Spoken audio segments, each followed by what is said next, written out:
बहुत दिनों बाद अच्छी गहरी नींद आई। सोकर उठ जाने पर हॉस्पिटल में हूँ, ये ध्यान में आने के लिए कुछ क्षण लगे। बेल बजने पर रूम में नर्स आई और बोली, गुड इवनिंग सर। कोई मिलने आया था क्या? नहीं, नर्स ने कहा। बड़ी देर सोया था इसलिए पूछा। मोबाइल पर एक भी मिस कॉल या मैसेज नहीं आया था। अभी कैसा लग रहा है? नर्स बोली, प्रचंड बोर हो गया हूँ। 3 दिन में वो पियून अंकल को छोड़कर दूसरा कोई भी मिलने नहीं आया। सबके सब इतना भी क्या बिजी होंगे? अपना कोई हॉस्पिटल में है इसकी कोई चिंता है कि नहीं? नर्स बोली। पर मैंने कुछ जवाब नहीं दिया उसे। सॉरी, मैं जरा ज्यादा ही बोल गई। नर्स बोली, जो सच है वही तो बोल रही हो आप। मैंने कहा, ब्लड प्रेशर चेक करते समय तो 2-3 टाइम सॉरी बोलकर नर्स चली गई। वैसे नर्स का बोलना मन को लगा। 2 शब्द बोलने के लिए नजदीकी कोई नहीं था, प्यार से बोलने वाला कोई नहीं था। बहुत बुरा लगता था, एकदम से रोना आ गया।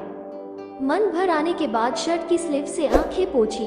सर में विचारों का पंखा जोरों से घूमने लगा। अस्वस्थता बढ़ी। आज मुझे किसी चीज की कमी नहीं थी। बड़ा बंगला, फार्म हाउस, 3 गाड़ियां, बहुत सारा बैंक बैलेंस, सोशल स्टेटस सब है, तब भी मन शांत नहीं। किसी की तो कमी हो रही थी। हर कोई स्वार्थी होता है। मैं काफी होशियार, चालाक, बुद्धि, लेकिन दुराग्रही स्वभाव की वजह से कभी भी पसंद नहीं आता था किसी को। मुफ्त था, इस वजह से ज्यादा दोस्त नहीं थे और जो थे वो भी दूर चले गए। पत्नी को भी दोस्त नहीं बनने दिया, उससे हमेशा अंतर पर रखा। सांसारिक और शिशु का गृहस्थी होते हुए भी हमारे में दूरियां हमेशा थी। पैसों की वजह से बुढ़ापे में माँ पापा के मन को भी दुखाया। बड़े भाई को फंसाकर सारी संपत्ति खुद के नाम पर कर ली। इतना सब करने के बाद क्या मिला?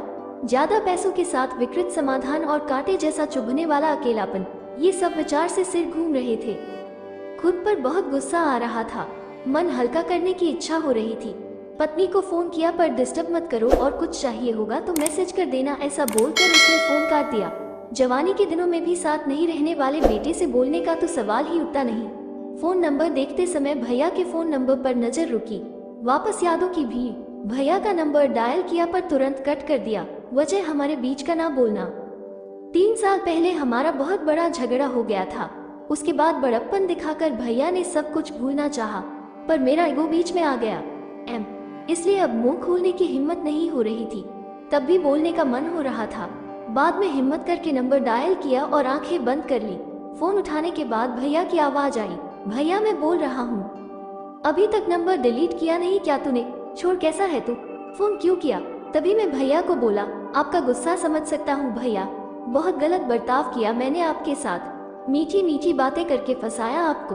मन में जो भी था वो सब धार धार बोलने लगा। तभी भैया बोले, मुद्दे की बात बोल, गड़े मुर्दे मत उखाड़, हमारे बीच अब कुछ भी नहीं बचा। भैया ऐसा मत बोलो, मैं तो सिर्फ बोल रहा हूँ। आप तो पैसों के कारण भटक गया था मैं भैया, भूल हो गई मुझसे, बंटवारा हो गया, अब कुछ भी बचा नहीं, मुझे माफ कर दो मैंने बोला, पर भैया की तरफ से कुछ भी जवाब नहीं आया। मैं सुन रहा हूँ, बोल क्या काम था? मुझसे से पहाड़ इतनी भूल हो गई है भैया, तुझे कहा ना मुद्दे का बोल, जो हुआ वो सब भूल जाओ भैया। ठीक है, भैया बेमन से बोले, पर मैं बहुत ज्यादा भावुक हो गया। तभी भैया बोले, तुम्हारा हो गया होगा तो फोन रखता हूँ, आज तो स्पष्ट रूप से बोल क्या हुआ। तभी मैं बोला, हॉस्पिटल में अकेला पड़ा हूँ भैया। क्यों, क्या हुआ? भैया का आवाज एकदम से आया, बीपी बढ़ गई है, चक्कर आ रहे थे इसलिए भर्ती हुआ हूँ, डॉक्टर ने आराम करने के लिए कहा है। तभी भैया ने पूछा, साथ में कोई है क्या तुम्हारे? कोई भी नहीं है। दिन में 2-3 बार पत्नी और बच्चे वीडियो कॉल करके अपना कर्तव्य निभा रहे हैं, जो बोया वही पा रहा हूँ। मैंने उनके साथ भी ऐसा ही किया था, कभी भी प्यार के 2 शब्द बोले नहीं, सिर्फ व्यवहार देखा, स्वार्थ के लिए रिश्तों को इस्तेमाल किया और तोड़े भी। अकेलेपन से आंखें खुल गई। मन भर आने से फोन कट कर दिया और अंधेरा करके बिस्तर पर पड़ा रहा। कुछ देर बाद नर्स आई, लाइट लगाकर, हाथ में कागज में कुछ रखा था, वो नर्स ने मुझे दिया। उसमें से मस्त खुशबू आ रही थी। जल्दी जल्दी उसे खोला तो उसमें भुनी हुई मूंगफली थी। वो देखकर बहुत खुशी हुई। जरूर भैया आए होंगे, कहाँ है भैया? मैं यही हूँ कहकर भैया सामने आए। हम सगे भाई 3 साल बाद एक दूसरे से मिल रहे थे। दोनों के ही मन की विचित्र अवस्था हो गई थी। दोनों एक दूसरे की ओर एकटक देखे जा रहे थे। अपने आप मेरे हाथ उनके सामने जुड़ने लगे। गुस्सा साइड रखकर तुरंत मिलने के लिए आए भैया। क्या करूं, तुम्हारा फोन आने के बाद रहा नहीं गया मुझसे। उन्होंने कहा, जो हुआ सो हुआ, अभी उसका विचार मत कर। आपको गुस्सा नहीं आया भैया? बहुत आया, पर आज तुमसे बात करने के बाद पूरा का पूरा गुस्सा बहकर चला गया। तुम्हें पसंद भुनी हुई मूंगफली ले ली और जल्दी यहाँ आ गया। भैया, मैं आगे कुछ बोला नहीं। भैया ने सर पर प्यार से हाथ फेरा, तब बहुत शांत शांत लगा।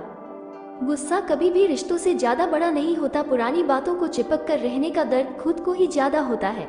एक बात हमेशा ध्यान में रखना, हमारा रिश्ता मतलब फेविकोल का जोड़। भैया बचपन में देते थे वैसे ही मूंगफली के दाने छीलकर मुझे देकर बातें कर रहे थे। वो भुने हुए दाने के स्वाद अफलातून था। अनजाने में कचरे के डब्बे पर ध्यान गया, उसमें मूंगफली के छिलके की जगह मेरा ही ईगो मुझे दिख रहा था। आशा करती हूँ कहानी आपको पसंद आई होगी। चैनल पर नए हैं तो सब्सक्राइब करना ना भूले। धन्यवाद।